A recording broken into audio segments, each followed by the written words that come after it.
Hi, now we are going to see about human rights. The human rights are the fundamental rights which are possessed by all the human beings irrespective of their caste, nationality, sex, and language. These rights cannot be taken away by any government act or anyone.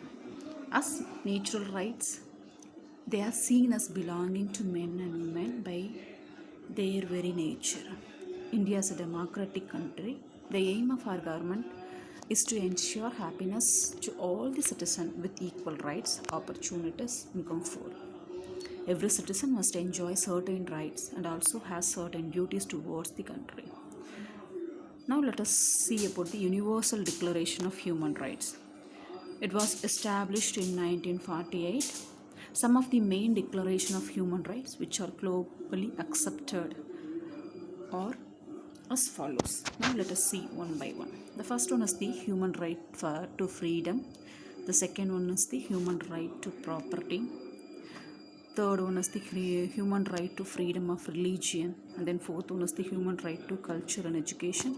Fifth one, human right to constitutional remedies. Sixth one, human right to equality. Seventh one, human right against exploitation.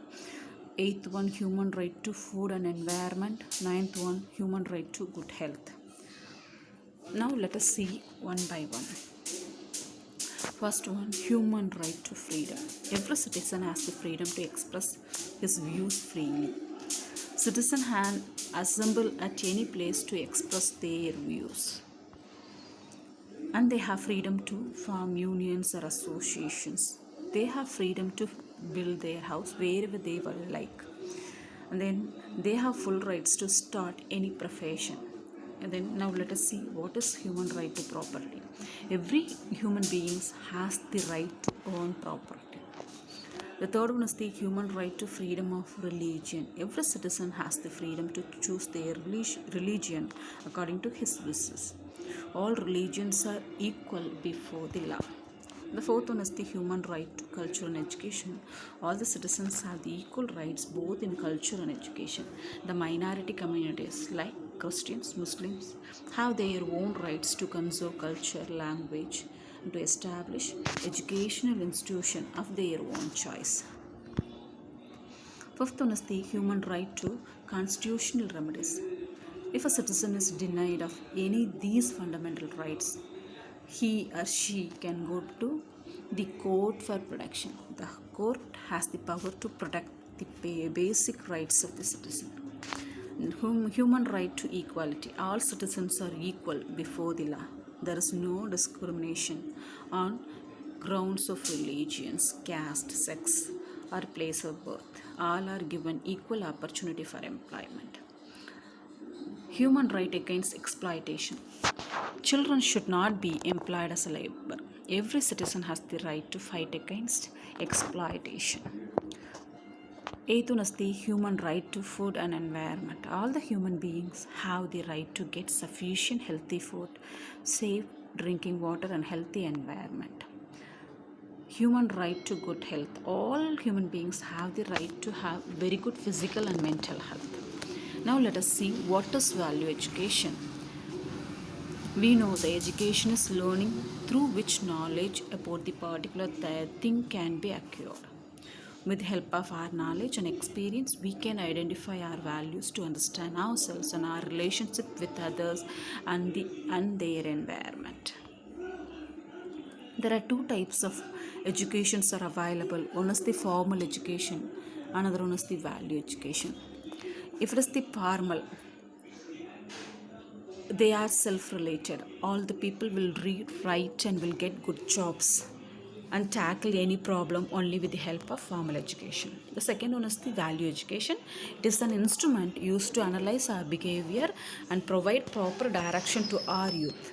And also it teaches them the distinction between the right and wrong, to be compensate, helpful, loving, generous, and tolerant, so that a youth can move towards the sustainable future. Let us see an example. If a first person is highly qualified, well employed, and rich lifestyle. Sometimes he does not know how to behave properly with his environment. But the value education does this. So we require value education. Now we are going to see about the value based environmental education. Environmental education provide knowledge about the principles of ecology, fundamentals of environment and biodiversity. It creates a sense of duty to care for natural resources and to manage them in sustainable way. When environment get degraded, it affects our health, well-being and our future. So it is important to know all about the environment and also have a right to safe and clean environment. Now let us see the objective of it. To improve the integral growth of human being, and then the second one is to create attitudes and improvement towards the sustainable life. Third one is to increase awareness about our national history, our cultural heritage, constitutional rights, national integration, community development and environment. The fourth one is to create and development awareness about the values and their significant role. To understand, fifth one is to understand about our natural environment in which how land, air and water interlinked. To know about various living and non-living organisms and their interaction with the environment. Now let us see the concept of the value education. First one, the following are the concept of values in environmental education. First one, why and how we can use less resources and energy. And why do we need to keep our surroundings clean? Why should we use less fertilizers and pesticides? Why it is important for us to save our water and keep our water sources clean? Separate our garbage into degradable and non-degradable types before disposal. All these issues are linked to the quality of human life and goes beyond simple economic growth. They deal with a love and respect for nature.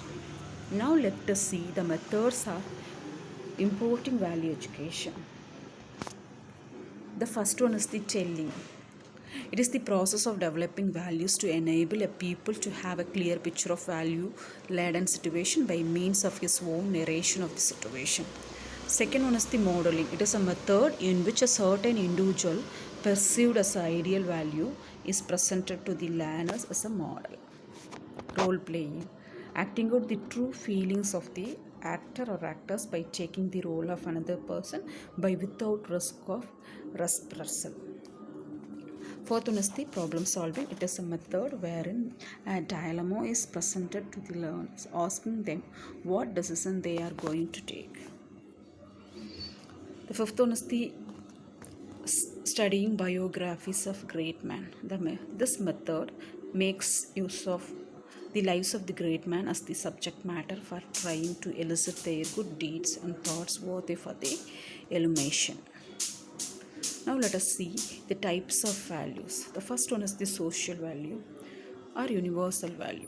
Universal values tells us about the importance of human condition. These values reflected in life, joy, love, compassion, tolerance and service, truth. Now let us see the cultural value. The cultural values varies with respect to time and place. These values are connected with right and wrong, good and bad, true or false, and behavior of the human being. It is reflected in language, aesthetic, education, law, economics and philosophy. Now let us learn what is the individual values. Individual values are our personal principle and the results of individual personality and experience. Parents and teachers are the main key to shape our individual values. It is reflected in individual goals, relationship and commitment. Now let us see global values. Global values stresses the concept that the human civilization is a part of the plant, and similarly nature and natural phenomena over the year are interconnected and interlinked with special bonds of harmony. If this harmony is disturbed anyway, there will be an ecological imbalance leads to catastrophic result. Now let us see what is spiritual value.